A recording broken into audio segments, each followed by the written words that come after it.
All right, your next presenter is Darren Hood. Darren is passionate about all things user-centered design with over 29 years of experience with organizations such as Ford Motor Company, General Motors, Applied Systems, Bosch, Cengage Learning, National Geographic Learning, Sherwin-Williams, and IBM, to name a few. Darren holds adjunct professor roles at UCLA, Michigan State, Brandeis, Champlain College, and Lawrence Tech. You can hear Darren on the World of UX podcast, heard in over 100 countries, available through a host of popular sources. Darren speaks on the international UX circuit and is one of the authors featured in the book 97 Things Every UX Practitioner Should Know. Please welcome Darren Hood. Hello, hey everybody. I know we got to chat for a little bit. I got to say hello to a couple of folks there that I know. I'm going to move very quickly today because we've got roughly 20 minutes to present the content, and then want to set aside, have 10 minutes for some Q&A. So my talk today, as you already know, is about UX and the Good Doctor. That's the title. Basically, we're focusing on ethics and UX, but we're looking at it through the lens of the Hippocratic Oath, something that is very familiar to those in the medical community. So we're going to start off by level setting. And again, I'm going to be moving pretty quickly here because I normally deliver this talk in about 40 minutes, but we're going to get it done. Level setting. What is user experience? I know a lot of people, you're going to have your own definitions. You have things that you're thinking. Some of you still know you don't know how to define it. Let's just focus on this for the purpose of level setting and for the talk that I'm about to deliver. So basically, a lot of people limit UX to aesthetics. And basically, I want to talk for a minute about what UX is not, is what we're going to do with this slide. They limit UX to aesthetics, hence the UX, UI people, and UX is not UI. Just showing off the t-shirts again. But it's not. It's not limited to aesthetics, and you are really doing yourself a disservice when you look at it that way. It's not. Again, UX is not UI. It's not just one thing. UX is actually a moniker, and we'll talk about that in a bit. It's not design thinking. That's not what UX is, and I'll resist the temptation to pull a soapbox out on that since we have only 20 minutes. And basically, UX is not UX if it doesn't include actual insights from actual users. So we want to make sure as we think about what UX is, keep these things in mind. From a definition standpoint, just going to present one definition today. This is one that I came up with that I share a lot when I'm teaching, when I'm mentoring, when I'm just talking to people. UX basically refers to a set of methods, methodologies, techniques, and deliverables that a UX professional employs to find the sweet spot between user goals, business goals, and various types of constraints. UX is essentially a strategic type of operation. And so if you think you know Figma and you know UX, think again. It is a strategic operation for the most part. This is UX. Some of you that are already familiar with me have seen this illustration. It's one of many. It's not the only one. It's one of many. And it's meant to really, not for you to read all of these, although there's a way to employ that and do some things. It's really meant, I created this illustration to show how big UX really is. And so I want to make sure people know it's not just one thing. It's actually all of these things utilized as you need to get the job done. So now thinking about UX, we see what UX is, we see what UX is not. And UX is just one of many types of occupations, disciplines in the world. The one thing that's interesting that ties all of these different occupations together, whether it's pilots, construction people, cooks, gardeners, the medical profession, which is going to be our focus today, there is one common thread with everything, and it is ethics. And interestingly, with ethics, UX and ethics don't get covered a lot, and we'll talk about that a little bit toward the end. You don't really hear about it. A lot of people are excited to be in UX. A lot of people want to get into UX, but the ethics side of UX rarely gets any coverage at all. And a lot of people are occupying space in UX, and they either are never taught it, they don't give any thought to it, they don't understand what the ramifications are, they don't understand the importance, they don't understand how it drives value.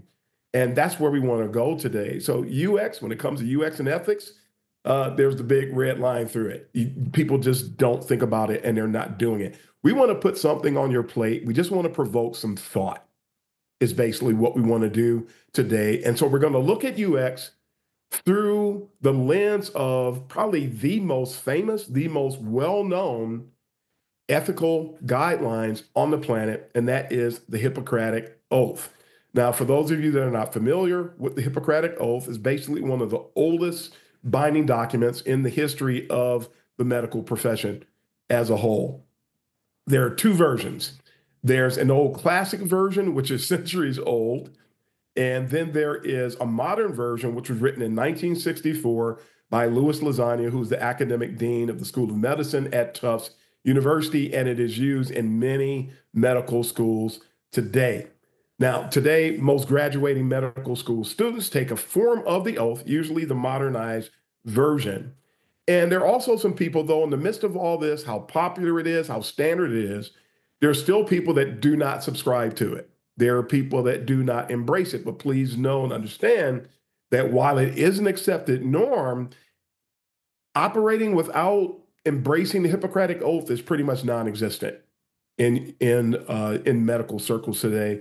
So I want to make sure that people are aware of that. We're still going to use it, though, for these purposes and trying to guide our discussion. So what we're going to do, I'm going to step through different parts of the Hippocratic Oath, present it as it appears in the Hippocratic Oath, and then show how UX aligns with each part of the Hippocratic Oath, things that we can do to sort of gear up ourselves mentally and how we can approach the ethical side of the work that we do. And I love how all-inclusive this is. This is very holistic when you look at it through this lens.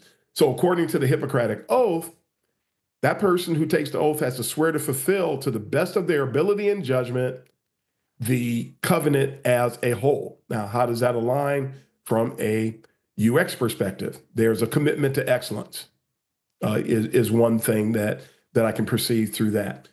Integrity in one's operation, not just in it to occupy space, but to actually be committed to bringing value, being committed to being your best in the craft. And selflessness. I constantly say, again, some of you familiar with me have heard me say this before, UX is an ego-free discipline. It has nothing to do with us. It's all about who we serve. It's all about the users. It's all about the business. And it's all about driving wins for them and making things better for them. Whereas a lot of other disciplines in the creative world are very ego-driven, UX is ego-free. You cannot succeed, you cannot excel in UX if it is about you at all. It is about everyone else. Point number two, in the Hippocratic Oath, they talk about respecting the hard-won scientific gains for the physicians in whose steps they will walk and gladly share such knowledge as is mine with those who are to follow. So there's a commitment to recognizing what went before in the discipline and then being willing to share what you bring to the table in the discipline. So there's a respect for the discipline's history, something that is sorely lacking, frankly, today. Respect for the foundations of the discipline. I showed you that big illustration. I call that the 4 pillars of UX. So heuristics and usability, information architecture, UX research, interaction and interface design. Those are our foundations. Those are the bases. Everything that we do comes out of those 4, and folks have to respect those, which a lot of people do not learn them or don't have respect for them. Some people even refer to that as old school and they dismiss it. And in the process, they deliver terrible user experiences in the process. So something that's critical to know. We need to embrace and reflect the works and contributions of UX's pioneers and forefathers, those who went before us. One thing I always like to say is that great UX content has a very long shelf life. You can go back and read Jacob Nielsen's Usability Engineering, which was published, I believe, in the early to mid 90s. Phenomenal work. Go and get it. The things you read in that work are still valuable and still applicable today. So just something else to keep in mind. Number 3, will apply, I should say, for the benefit of the sick, all measures that are required, avoiding those twin traps of overtreatment and therapeutic nihilism. What is this basically referring to? We have to be, as mentioned earlier, committed to benefiting users. We need to strive to benefit clients and stakeholders. Again, it's always about others. The willingness to do what it takes to achieve success for all. Don't try to shortcut things. Don't try to take the easy route. Don't try to just get by. Don't try to just occupy space and do enough. Don't be into busy work, but strive to bring benefits. And we need to maintain the highest degree of morality. So morality is a part of UX. For example, if you are a UX professional, it is our job to make sure to push back when we see dark patterns being implemented. Again, we don't want to trap people. We don't want to get people to do what some of our stakeholders might want to drive to do if it's not in the best interest of and it's not desired by the users, by the customers. And then lastly, and I sort of mentioned this already, we need to renounce busy work. Don't just do stuff because you're doing stuff and then saying you're accomplishing something because you did stuff. That's just busy work. We need to make sure that we practice things that, or do not practice things that profit self. It's not about us. We don't just do things that are engaged in delivering something, a thing, if you will, but it's at the expense of the users and the stakeholders. Not a good thing. Number 4, I will remember that there is art to medicine as well as science, and that warmth, sympathy, and understanding may outweigh the surgeon's knife or the chemist's drug. Again, bringing value, doing it in a way that is very, very moralistic, very, very sound, very desirable, very fair, very considerate, empathetic. There's that word again, which some people hate in UX circles, but if you define the word properly, it's a good word to use. We need to recognize that UX is both art and science. If you're heavy on the art side, not good. You're too heavy on the science side, don't pay attention to the art, out of balance. So make sure to recognize that art and science are both a part of proper UX work. We need to understand that soft skills, soft skills and EQ easily and often outweigh anything we can do from a technique, methodology, and deliverable perspective. So make sure that we are engaging with people in a wholesome way, that we're doing things the right way for the right reasons. And then lastly, tools are never as important as the craft itself. That's a shout out to the Figma addicts that we have out there. I'm sure many might be here today. Number 5, I will not be ashamed to say I know not, nor will I fail to call in my colleagues when the skills of another are needed for a patient's recovery. We need to be committed to lifelong learning. We need to embrace collaboration. You do not have to, you do not have a responsibility to be the smartest person in the room. I was about to say that a different way. We'll just read it for now. You don't have to be the smartest person in the room. Stop trying to be, don't try to be the smartest person in the room. Be a person that brings value at all times. Recognize that not knowing is not unethical, but being willingly ignorant is. So we don't want to be that person. Recognize that, respect the contributions and skill levels of others. Don't be threatened by other people. Don't be that person. Embrace what other people bring to the table and value it. Number 6 talks about respecting the privacy of patients. And I'm going to speed up just a little bit here. Respecting the privacy of patients, and in conjunction with that, on the UX side, you want to embrace humility. Know that things don't start and end with you. You always want to respect and strive to guard the privacy of research participants. This is a big ethical piece of UX research. When your work has life and death implications, make sure that your attention to detail is reflective of such. And when we don't impact life and death, we do impact the quality of life. So keep that in mind. Number 7, I will remember that I do not treat a fever chart, a cancerous growth, but a sick human being whose illness may affect the person's family and economic stability. So this talks about or from a UX perspective, we can reflect on this as the fact that no matter what type of UX work you're doing, be human-centered, not tool-centered. human centered. That is very important. Strive to understand the far reaching nature of your work and whose identity is being impacted. Understand who's being impacted by what you do. And then again, empathize with those things. Learn how to discern between weeds and roots. Don't just treat the thing that everybody sees. Go beneath the surface and get into the elements that are actually the causes, not just the effects, but the causes of things, and make sure you're digging into things enough to identify such. Number 8, I will prevent disease whenever I can, for prevention is preferable to cure. This is really calling on us to be, when we parallel it on the UX side, engage in your UX work from a proactive perspective. And your UX work should always be extensible. We're not just designing for the moment, but think about how it can apply long term. That's something we should always be in the process of doing. Remember that being reactive, it might be job security, as people call it, but it's also unethical, self-centered, and it is detrimental to the discipline at large. Number 9, I will remember that I remain a member of society with special obligations to all my fellow human beings, those sound of mind and body, as well as the infirm. On the UX side, be humane. Said it before, say it again. Be humane toward users. Be humane toward stakeholders. Be humane toward clients. Be humane toward team members. Be humane toward the UX discipline at large. We are responsible for cultivating and managing those relationships, interactions, and the impact that we have. And lastly, if I do not violate this oath, may I enjoy life, art, respected, while I live and remembered with affection thereafter. May I always act so as to preserve the finest traditions of my calling, and may I long experience the joy of healing those who seek my help. On the UX side of the house, strive to keep a clear and a healthy conscience, knowing you've embraced the aforementioned ethical tenets.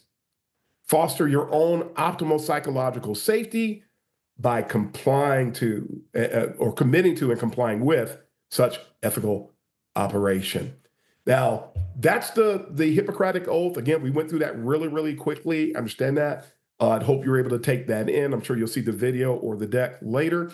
There are institutions, there are associations that have either have a guideline, a set of ethical guidelines, or have delivered courses, good courses on ethics and UX. These are just a few of them, the ones that I think stand out.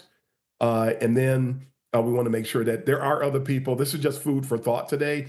Check out I'll go back to that one more time. Check out these different resources and the ethical guidelines that they've presented. Dive into them, but ethics is a part of what we do, folks, and we need to remember that. In closing, UX has a long and storied history, expanding and popularizing in parallel with the rise of the digital age. But while UX's acceptance and practice has advanced over the years, the true commitment to ethics is sorely lacking. The medical field has one set of the Hippocratic Oath, and UX, a bunch of people are talking about different things. Hopefully in the not too distant future, we can come together as a discipline. That would be great. Lacking pursuit of and alignment with ethical practices, we've gone off the rails over the last decade, partially due to the fact that we're not grounded in ethics as we should be. All stable and thriving disciplines subscribe to a code of ethics. Please remember that. Please keep that in mind. While some UX-related associations and organizations do present a code of ethics, the discipline does not currently subscribe to a universal code of ethics, and that's something that hurts us.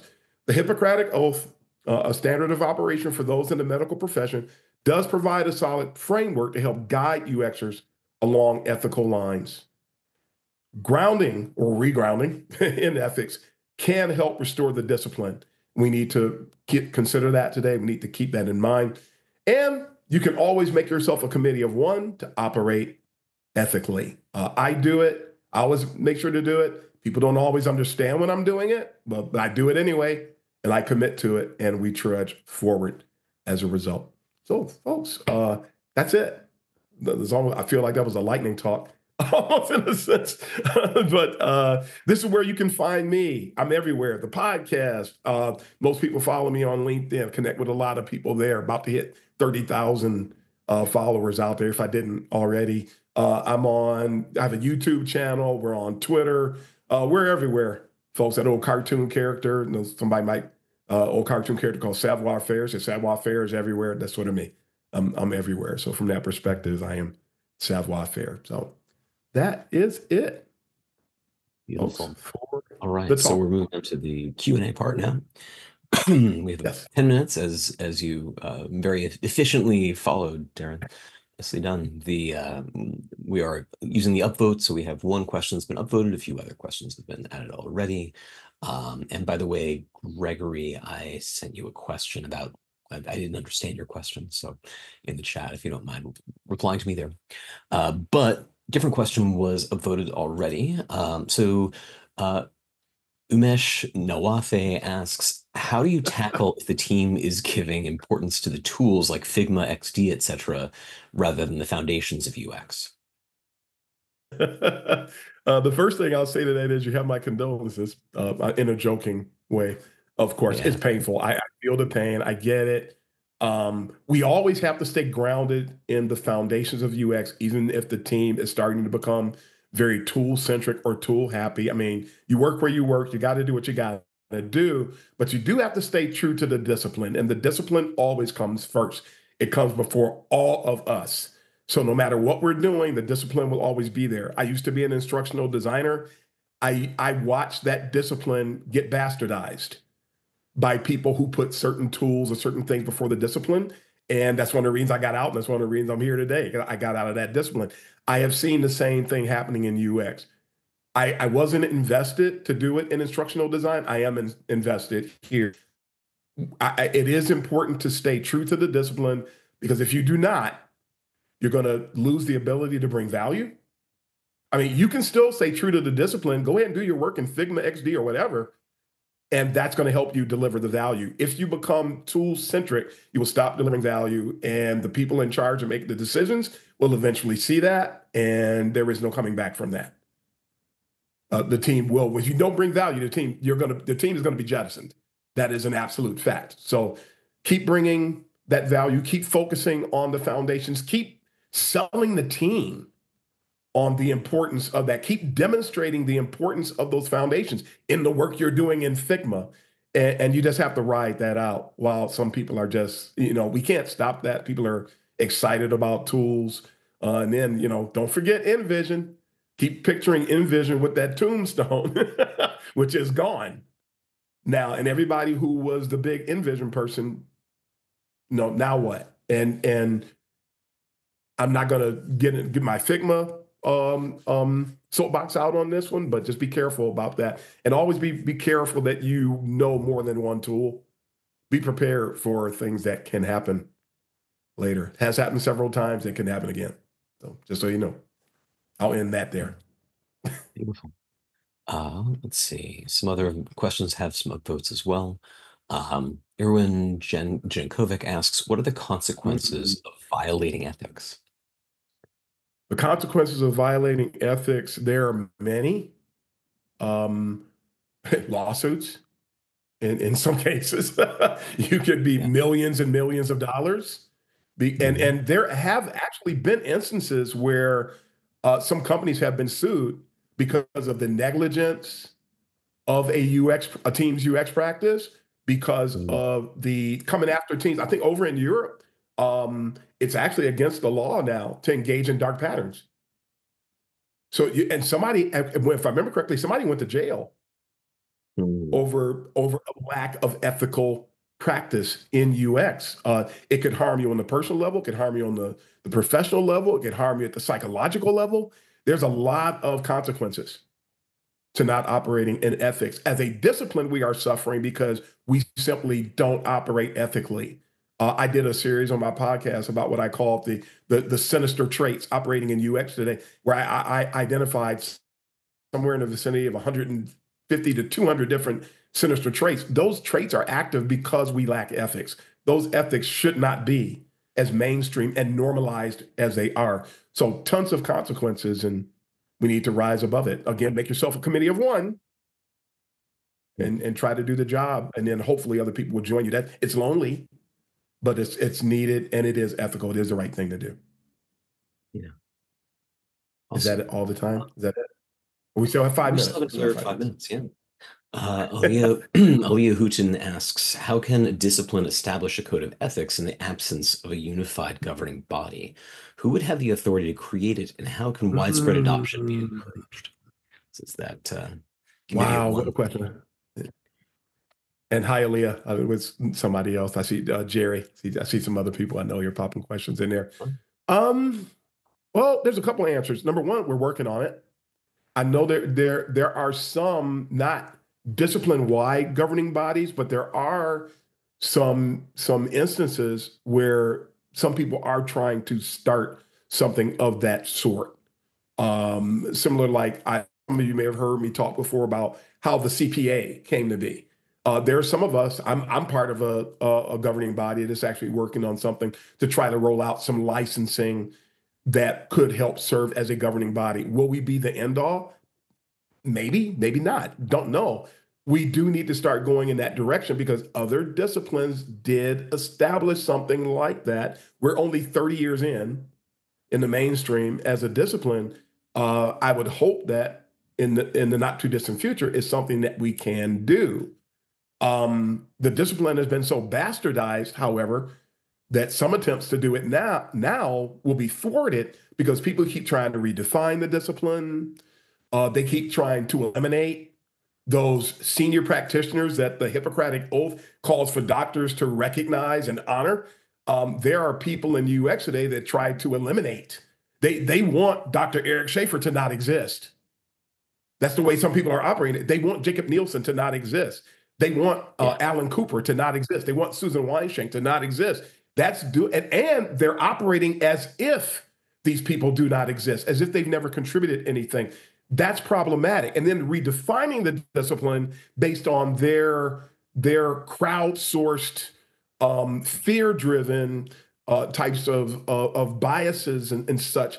It's not good. We need to go back to the beginning. We need to go back and embrace our basics of the discipline, and we can work toward that thing where there is a governing body, there is a set of ethics. We do. When we get there, we're going to be better off for it.